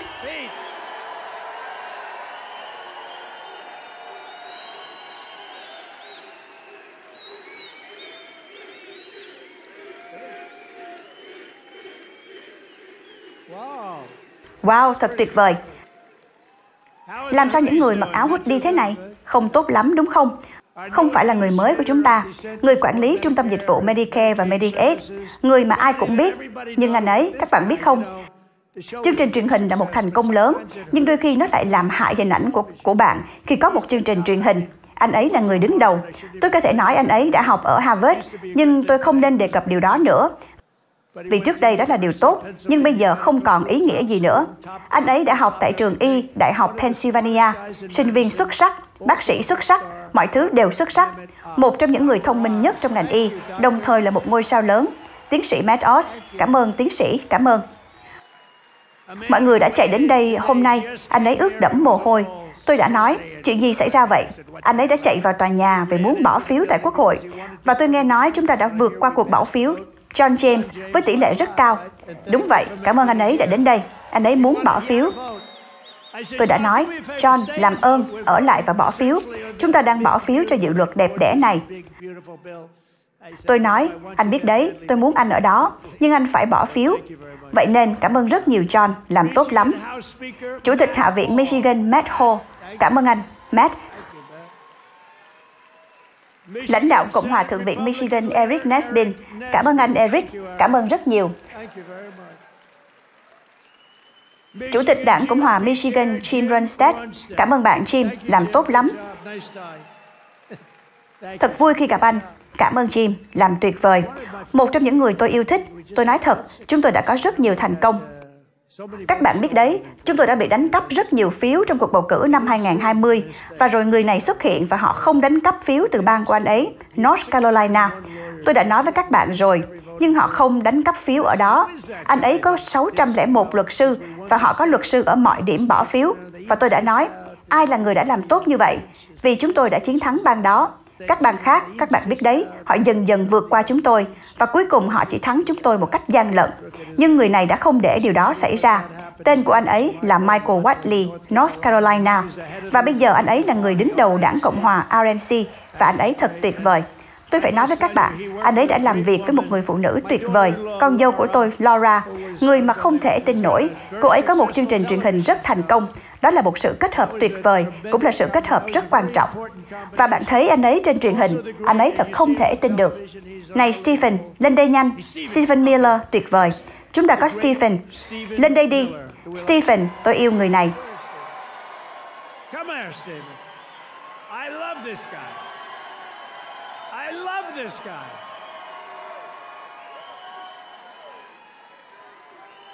Không ai có thể thông minh hoặc mạnh mẽ hơn Stephen Miller. Stephen, hãy nói một câu cho mọi người biết. Ai đang tận hưởng 100 ngày vàng của nước Mỹ? Tổng thống Trump đã đạt được biên giới an toàn nhất trong lịch sử Mỹ. Ông ấy đang chiến đấu với tội phạm bạo lực. Ông ấy đang chiến đấu với các băng nhóm ma túy. Ông ấy đang cắt giảm thuế cho các bạn. Ông ấy đang cắt giảm chi tiêu lãng phí. Ông ấy đang rút hết những thứ lãng phí. Ông ấy đang đứng lên chống lại cánh tả cực đoan. Ông ấy đứng lên chống lại những kẻ cộng sản. Và ông ấy đang làm cho nước Mỹ mạnh mẽ hơn bao giờ hết. Tổng thống Trump sẽ không bao giờ ngừng chiến đấu vì các bạn, con cái bạn và gia đình bạn. Và Tổng thống Trump sẽ đảm bảo rằng tại đất nước này không phải là những người nhập cư bất hợp pháp, không phải là tội phạm, không phải là băng nhóm, mà là công dân Mỹ sẽ luôn luôn được đặt lên trên hết. Cảm ơn các bạn và cảm ơn Tổng thống Trump vì đã là Tổng thống vĩ đại nhất trong lịch sử Mỹ. Ông ấy thật tuyệt vời.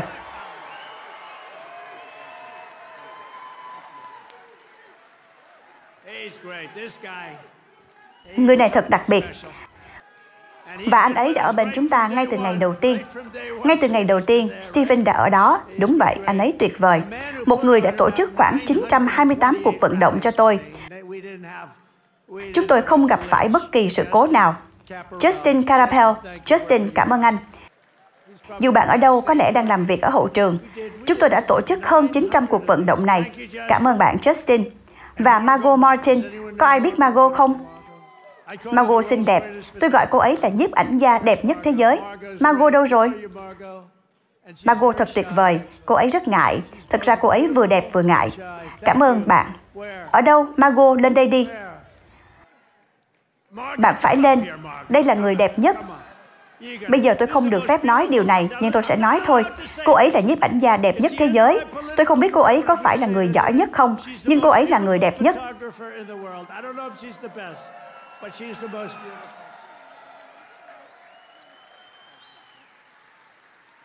Trump 2028. Có ai thích không?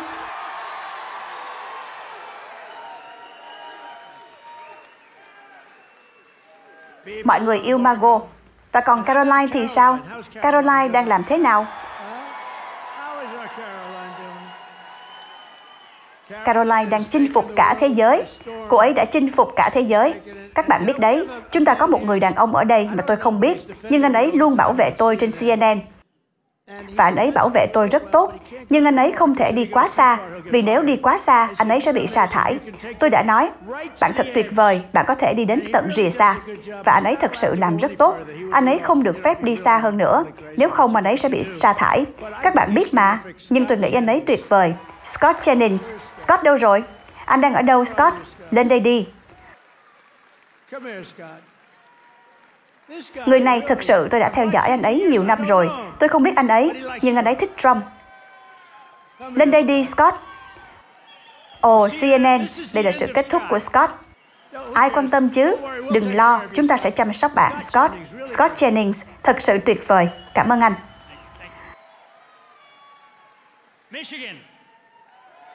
Michigan, chúng tôi đã bay đến hôm nay và tôi đã nói, nhìn những trang trại này, tôi phải mua một trang trại ở Michigan, vì khi bạn sở hữu nhiều người như tôi, bạn phải tìm chỗ để họ ở. Cảm ơn tất cả các bạn rất nhiều. Cảm ơn anh, Scott. Và tôi cũng muốn cảm ơn những người còn lại trong đoàn đại biểu Đảng Cộng hòa Michigan vì tất cả công việc họ đang làm tại Quốc hội và những người đang làm việc tại Washington về dự luật tuyệt vời này. Dự luật lớn, chúng ta sẽ đặt tên cho nó. Tôi nghĩ là dự luật đẹp đẽ. Trong 100 ngày qua, tôi đã thực hiện hơn 1.000 hành động hành pháp và tôi có thể liệt kê thành tựu của chúng ta suốt cả đêm. Và nhân tiện, các bạn có thấy tôi vừa làm gì không? Ống hút, tôi đã loại bỏ ống hút giấy. Một việc nhỏ, những thứ nhỏ như vậy. Bạn đã bao giờ thử mua một bồn rửa mới mà không có nước chảy ra chưa? Các vòi sen của bạn, nhà vệ sinh, tất cả mọi thứ. Thật là một thảm họa. Giờ đây chúng tôi đã mở cửa cho bạn có thể sử dụng bao nhiêu nước tùy thích, vì đây không phải là một vấn đề về môi trường. Có những khu vực không thể giải quyết vấn đề nước của họ, và họ lại đặt các giới hạn. Trước đây bạn có thể tháo chúng ra, nhưng giờ thì không thể vì chúng đã được hàn chặt vào. Nhưng giờ bạn không phải lo lắng về điều đó nữa, vì chúng tôi đã mở các vòi nước của các bạn, và đặc biệt là tôi không thích tắm khi nước chỉ nhỏ giọt xuống mái tóc đầy kiêu hãnh của tôi. Tôi cần rất nhiều nước. Tôi cần tất cả những gì tôi có thể lấy được. Tôi không muốn đứng dưới vòi hoa sen mà phải vật lộn để nước chảy ra từ cái vòi hỏng đó. Vì vậy, chúng tôi đã mở các vòi sen, vòi nước, nhà vệ sinh, máy giặt không cung cấp nước cho các bạn. Tất cả những thứ đó đều đã được mở và chúng tôi đang cung cấp cho các bạn bếp ga, lò ga nếu bạn muốn. Không còn điện nữa, bạn có thể dùng điện nếu muốn. Tôi có rất nhiều bạn bè, họ thích ga hơn. Bạn phải bán bếp ga của bạn, hoặc tôi không biết bán cho ai, thể là cho một quốc gia khác, vì chúng ta là quốc gia duy nhất ngu ngốc đến mức như vậy. Nhưng bây giờ bạn có thể có bếp ga bất cứ lúc nào bạn muốn. Đặt 4 cái vào cái bếp của bạn, tôi không quan tâm. Đây là điều hiển nhiên. Mọi người đã rất tức giận về chuyện đó, nhớ không? Họ đã rất tức giận. Bỏ bếp ga của bạn đi, bạn phải chuyển sang điện. Có điều gì đó rất kỳ diệu với điện. Và nhân tiện, Elon là một chiếc xe tuyệt vời, nhưng không phải ai cũng sẽ muốn nó. Các bạn biết đấy, họ cứ nói, ôi, Trump có thể là đang bị kiểm soát bởi Elon. Bạn nghĩ Elon có vui khi chúng tôi kết thúc quy định chỉ dùng điện không? Tôi không nghĩ là anh ấy vui đâu. Nhưng anh ấy là một người tuyệt vời thật sự. Chưa bao giờ nói một lời. Anh ấy nói, hãy để tôi cạnh tranh công bằng. Nhân tiện, những gì họ làm với anh ấy là không công bằng. Đó là một sự ô nhục. Thật sự là một sự ô nhục. Nhưng anh ấy đã là một người tuyệt vời và anh ấy thực sự đã giúp chúng ta. Và các bạn biết đấy, họ đã tiết kiệm được 150 tỷ đô la từ việc loại bỏ lãng phí, gian lận và lạm dụng. Cảm ơn anh ấy. Anh ấy là một người phi thường. Bất cứ ai có thể hạ cánh một tên lửa. Tôi đã thấy chiếc tên lửa đó hạ cánh. Tôi nói, bạn đùa với tôi rồi, chiếc tên lửa này đang hạ cánh đấy. Các bạn biết đấy, hầu hết các tên lửa đều rơi thẳng xuống biển, nhưng anh ấy lại hạ cánh được.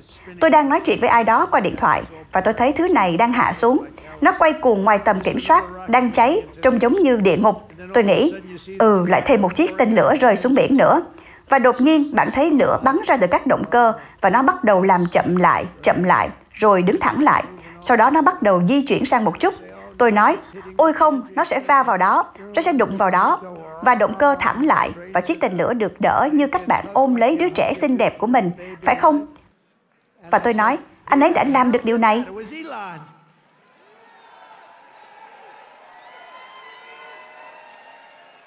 Đó là Elon, và anh ấy nói với tôi, Ông không thể có một chương trình không gian nếu phải thả một chiếc máy trị giá $1 tỷ xuống nước mỗi lần bạn phóng. Bạn phải cứu được những thứ đó. Vì vậy, anh ấy làm được. Anh ấy là một người tuyệt vời và là một người Mỹ tuyệt vời. Anh ấy yêu đất nước của chúng ta. Anh ấy yêu các bạn. Và anh ấy đã trả giá rất lớn để giúp đỡ. Nhưng tôi có cảm giác cuối cùng điều này sẽ có lợi cho anh ấy. Thực sự là vậy. Tôi đã thành lập Ủy ban Tổng thống mới để làm cho nước Mỹ khỏe mạnh trở lại, do Bộ trưởng Y tế và Dịch vụ Nhân sinh mới của chúng ta, Robert F. Kennedy Jr. làm chủ tịch. Anh ấy làm rất tốt. Dr. Oz, đúng không? Anh ấy đang làm rất tốt, và anh ấy có một chút khác biệt. Nhưng tôi muốn nói rằng anh ấy là một người tuyệt vời. Anh ấy là một người tuyệt vời và yêu đất nước của mình. Vừa tuần trước, Bobby đã thông báo rằng chúng tôi sẽ cấm 8 loại phẩm màu nhân tạo chính trong nguồn cung thực phẩm của chúng ta. Nghe có vẻ hay đấy chứ? Và vào ngày đầu tiên, tôi đã tạo ra một bộ chính phủ hiệu quả rất thành công do Elon lãnh đạo. Đó là một việc lớn khi thực hiện điều đó. Ý tôi là những con số thật sự rất ấn tượng. Doge. Vì vậy, đó là một công việc rất lớn. Chúng tôi đã chấm dứt trò lừa đảo rửa tiền cánh tả, được gọi là USAID. Còn về số tiền đã được chi ra thì sao? Hàng tỷ và hàng tỷ đô la. Họ đã cấp cho từng cá nhân hàng tỷ đô la. Các bạn có tin được không? Những người chẳng có gì, họ nhận được $1 tỷ. Họ nhận được 1 hoặc 2 tỷ, 2 tỷ cho môi trường. Trong khi họ chỉ có $100 trong tài khoản ngân hàng, họ nhận được $2 tỷ, không phải 2 triệu. Các bạn biết đấy, 2 triệu đã là rất nhiều rồi, 200.000 đã là rất nhiều rồi, nhưng cũng sẽ ổn. Nhưng không phải vậy, đến $2 tỷ. Và chúng tôi yêu cầu tất cả các công chức liên bang quay lại văn phòng trực tiếp, hoặc không may là họ sẽ bị sa thải. Các bạn biết đấy, một số người trong số họ đã giảm điểm handicap ở golf rất nhiều trong thời gian gọi là làm việc tại nhà. Các bạn biết đấy, họ không hề làm việc tại nhà. Ai lại làm việc tại nhà chứ?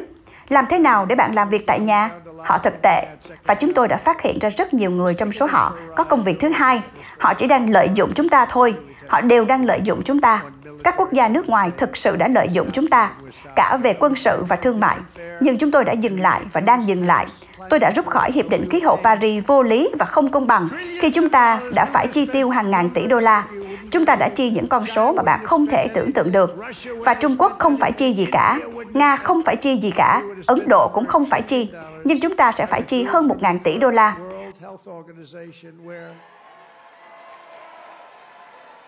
Tôi đã rút khỏi Tổ chức Y tế Thế giới tham nhũng, nơi chúng ta đang trả 470 triệu đô la, trong khi Trung Quốc chỉ trả 39 triệu đô la, mặc dù dân số của họ lớn gấp mấy lần chúng ta.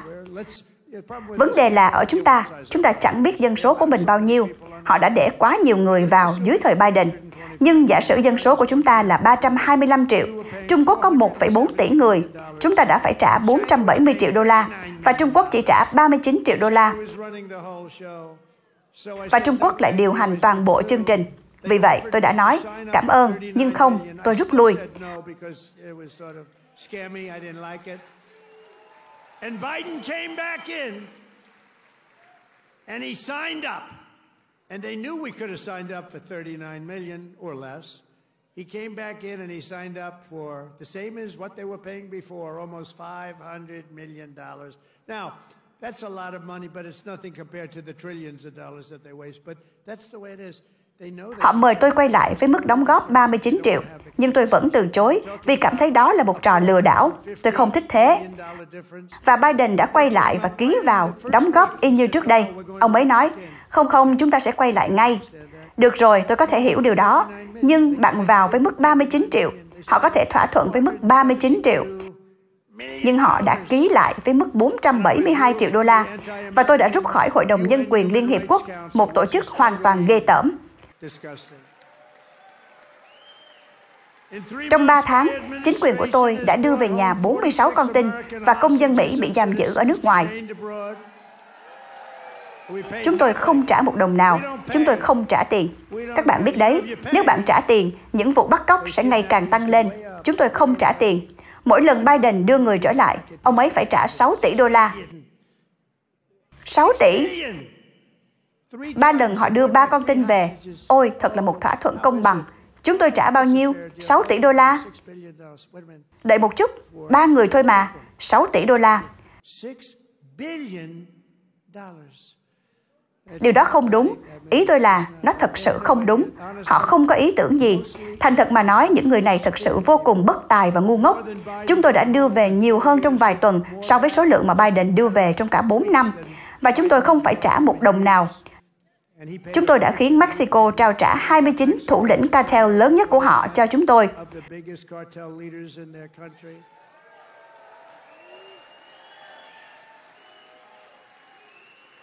Và chúng tôi đang áp đặt thuế cao đối với Mexico, Canada và Trung Quốc vì họ đã để fentanyl xâm nhập vào hủy hoại đất nước chúng ta. Họ đang phải trả rất nhiều tiền vì điều đó. Và nhờ vậy, mọi người sẽ thấy mọi thứ đã bắt đầu giảm xuống. Nó đã chậm lại rồi.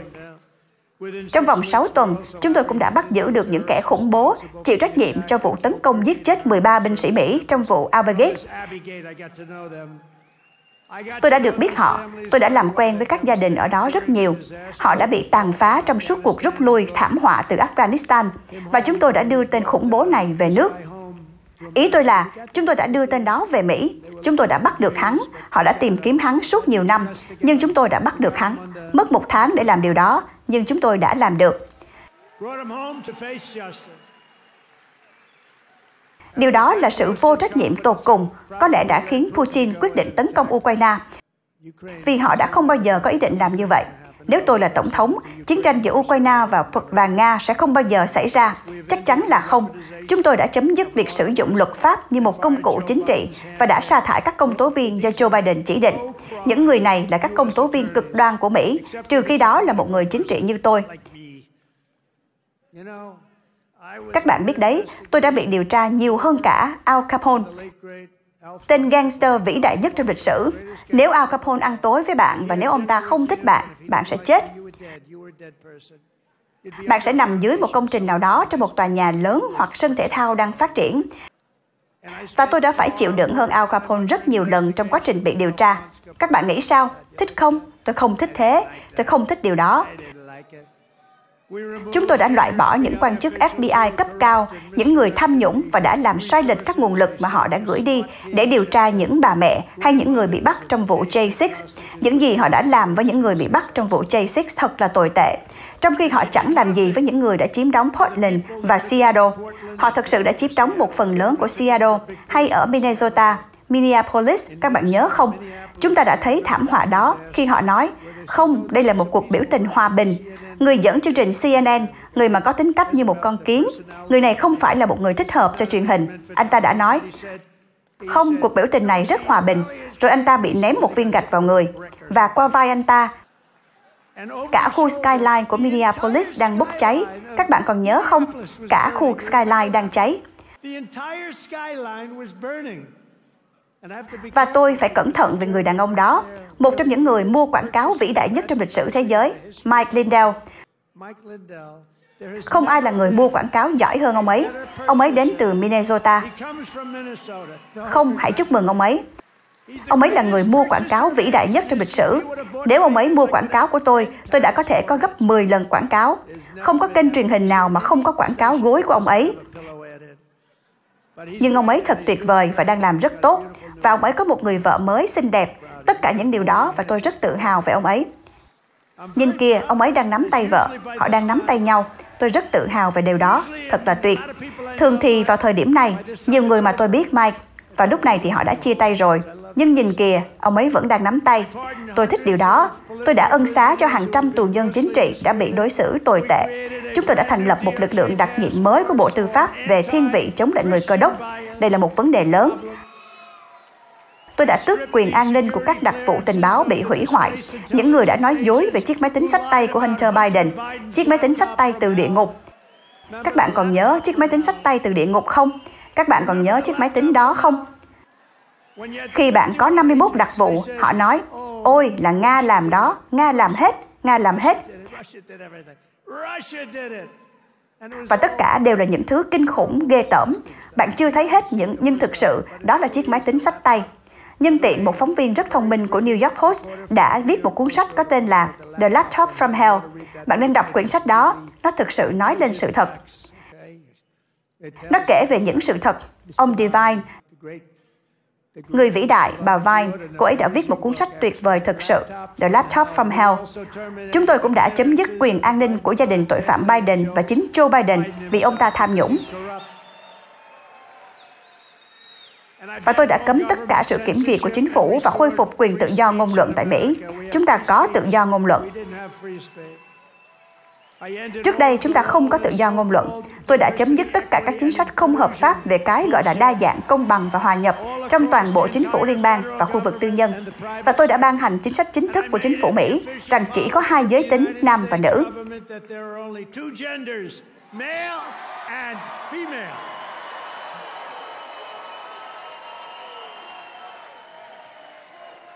Và một điều dễ dàng, đây là điều dễ nhất tôi làm, tôi đã cấm đàn ông thi đấu trong thể thao nữ.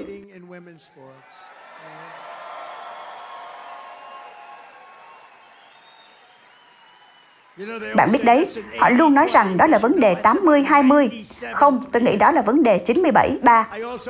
Tôi cũng tự hào cấm việc sử dụng thuốc chặn dậy thì và các phương pháp hóa học và phẫu thuật khác, đúng không? Tất cả những sự thay đổi cơ thể này đối với trẻ vị thành niên, tôi đã cấm tất cả. Tôi đã ký các lệnh hành pháp để loại bỏ lý thuyết chủng tộc quan trọng và sự điên rồ về chuyển giới khỏi các trường học và quân đội của chúng ta. Chúng tôi đã sa thải các hội đồng giáo dục tỉnh thức trong quân đội. Chúng ta hiện có những người tuyệt vời đang điều hành quân đội. Và tôi đã chỉ đạo tái tuyển những người yêu nước bị Biden sa thải khỏi quân đội vì lệnh tiêm vaccine với đầy đủ lương bổng bị thiếu trong thời gian đó.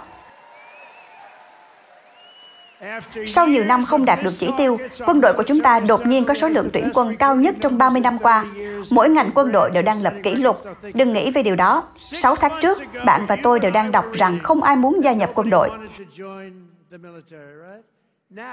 Nhưng bây giờ chúng ta vừa lập một kỷ lục tuyển quân. Chúng ta có danh sách chờ những người muốn gia nhập quân đội. Và chúng ta có danh sách chờ, kể cả đối với cảnh sát và lính cứu hỏa. Bởi vì đất nước chúng ta đã có lại tinh thần. Chúng ta có tinh thần. Đất nước của chúng ta lại có tinh thần tuyệt vời trở lại.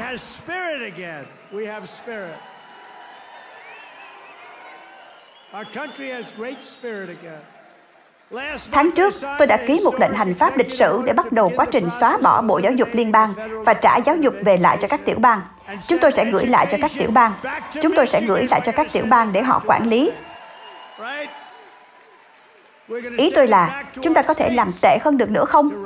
Chúng ta đang đứng ở vị trí cuối cùng rồi. Họ làm tệ thì bạn sẽ làm tốt hơn. Các tiểu bang sẽ làm tốt thôi. Tôi rất tự hào về điều đó. Linda McMahon, nhân tiện, đang làm một công việc tuyệt vời. Và tôi đã ký một lệnh hành pháp làm tiếng Anh trở thành ngôn ngữ chính thức của Hoa Kỳ. Tôi đã ra lệnh công bố tất cả các tài liệu còn lại liên quan đến các vụ ám sát các tổng thống John F. Kennedy, Robert Kennedy và Martin Luther King Jr. Và tất cả những tài liệu đó đều đã được công khai.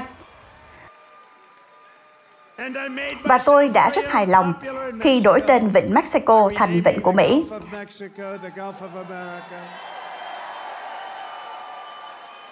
Và chúng ta đang khôi phục tên của một tổng thống vĩ đại, William McKinley, cho núi McKinley ở Alaska. Ông ấy là một tổng thống rất tuyệt vời. Và các bạn người Ý sẽ yêu tôi vì chỉ hôm qua tôi đã mang lại ngày Columbus tại Mỹ, đặc biệt là cho cộng đồng người Mỹ gốc Ý, những người đã bị đối xử tồi tệ khi ngày nay bị xóa bỏ. Tôi cũng đã ký một lệnh yêu cầu chứng minh quốc tịch để được bỏ phiếu trong các cuộc bầu cử tại Mỹ. Điều đó rất dễ dàng.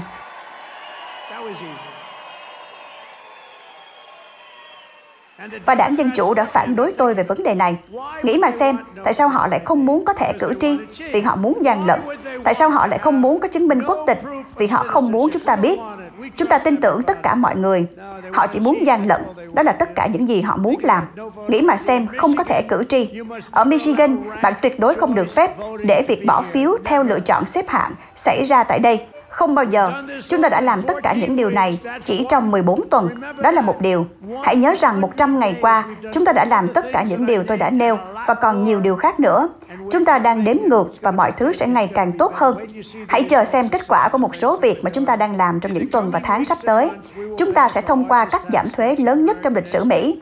Và điều đó sẽ bao gồm không thu thuế đối với tiền boa, không thu thuế đối với tiền an sinh xã hội, không thu thuế đối với làm thêm giờ. Đó gọi là một dự luật tuyệt vời, và nó sẽ là dự luật lớn nhất từng được thông qua trong lịch sử đất nước chúng ta. Nó sẽ bao gồm các cắt giảm thuế lớn nhất, cắt giảm quy định, ưu thế quân sự và gần như tất cả mọi thứ. Chúng ta sẽ cắt giảm hơn 1.000 tỷ đô la chi tiêu lãng phí và không cần thiết. Và trong năm tài chính tiếp theo, tất cả sẽ hoàn thành. Chúng ta sẽ có điều gì đó mà bạn sẽ không tin nổi. Chúng ta sẽ chấm dứt lạm phát, giảm giá cả. Chúng ta đã chấm dứt lạm phát rồi, tăng lương và mang lại cho các bạn nền kinh tế vĩ đại nhất trong lịch sử thế giới. Điều đó đang xảy ra rồi. Với dự luật thuế của chúng ta, thu nhập thực tế của các gia đình trung bình sẽ tăng ít nhất 5.000 đô la so với chỉ vài tháng trước đây. Chúng ta sẽ luôn bảo vệ Medicare và an sinh xã hội cho những người cao tuổi vĩ đại của chúng ta mà không cắt giảm. Và chúng ta sẽ bảo vệ Medicaid cho những người cần giúp đỡ. Các thành viên đảng Cộng hòa ở Hạ viện đang làm việc để đầu tư nhiều hơn vào Medicaid so với những gì chúng ta đang chi tiêu hiện nay. Điều duy nhất chúng ta sẽ cắt giảm là tham nhũng và những kẻ lừa đảo lợi dụng các kế hoạch bất hợp pháp. Vì vậy, chúng ta muốn bảo vệ Medicaid cho những người dễ bị tổn thương nhất, cho trẻ em, phụ nữ mang thai, người nghèo và người Mỹ khuyết tật. Chúng ta sẽ bảo vệ biên giới của mình một cách đầy đủ và vĩnh viễn. Chúng ta sẽ đầu tư lớn nhất vào quân đội Mỹ và xây dựng hệ thống phòng thủ tên lửa Golden Dome. Điều này sẽ bảo vệ chúng ta để chúng ta có thể sống một cuộc sống dài và tươi đẹp. Nó sẽ được sản xuất ở Michigan và sẽ được sản xuất ngay tại đây ở Mỹ. Và 1 giờ trước, tôi vừa có một bài phát biểu tại căn cứ không quân Selfridge Air National Guard, công bố rằng chúng ta sẽ giữ căn cứ này mở cửa, bao gồm hàng ngàn việc làm với những chiếc F-15 hiện đại mới sẽ đến miền Nam.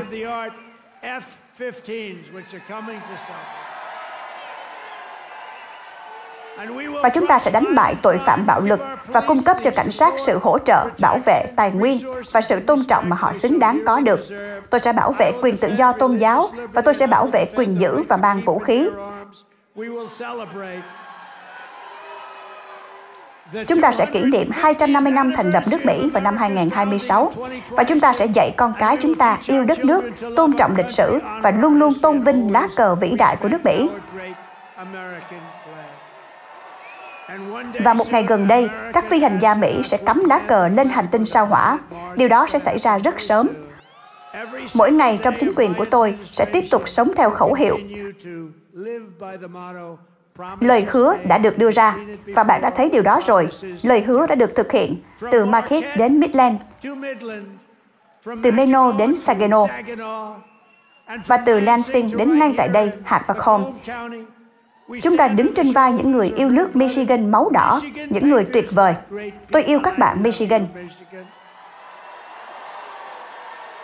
Những người đã xây dựng đường sắt, làm việc trong các nhà máy, cày ruộng, rèn thép, chiến đấu trong các trận đánh và giành chiến thắng trong những chiến công, đã xây dựng thành phố ô tô và làm cho tiểu bang này trở thành niềm tự hào của vùng Trung Tây Mỹ.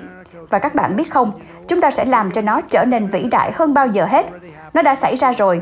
Bạn thấy điều gì đang xảy ra không?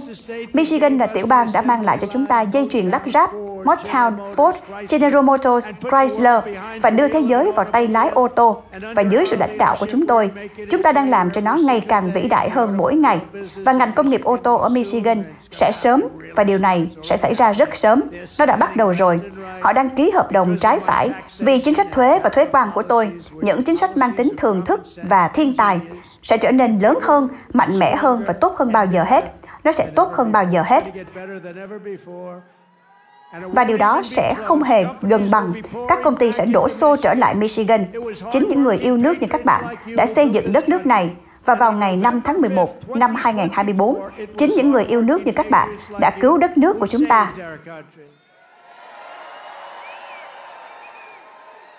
Vì vậy, nhờ sự giúp đỡ, tình yêu và sự ủng hộ của các bạn, sau 100 ngày trở lại Nhà Trắng, nước Mỹ lại là một quốc gia tự do, kiêu hãnh và độc lập một lần nữa. Và vận mệnh huy hoàng của chúng ta đang đến gần hơn bao giờ hết. Nó đang đến gần hơn bao giờ hết. Các bạn không thể tưởng tượng được nó đến gần đến mức nào đâu. Thời đại vàng của chúng ta chỉ mới bắt đầu. Chúng ta là một dân tộc, một gia đình và một quốc gia vĩ đại dưới sự dẫn dắt của Chúa. Chúng ta sẽ không bao giờ nhượng bộ. Chúng ta sẽ không bao giờ bỏ cuộc. Chúng ta sẽ không bao giờ lùi bước. Chúng ta sẽ không bao giờ đầu hàng. Chúng ta sẽ chiến đấu, chiến đấu, chiến đấu. Và chúng ta sẽ thắng, thắng. Cùng nhau, chúng ta sẽ làm cho nước Mỹ mạnh mẽ trở lại. Chúng ta sẽ làm cho nước Mỹ giàu có trở lại. Chúng ta sẽ làm cho nước Mỹ khỏe mạnh trở lại. Chúng ta sẽ làm cho nước Mỹ mạnh mẽ trở lại. Chúng ta sẽ làm cho nước Mỹ tự hào trở lại. Chúng ta sẽ làm cho nước Mỹ an toàn trở lại. Và chúng ta sẽ làm cho nước Mỹ vĩ đại trở lại. Tôi yêu các bạn, Michigan. Tôi yêu các bạn. Chúc các bạn một buổi tối vui vẻ. Cảm ơn các bạn. Chúa phù hộ các bạn. God bless you.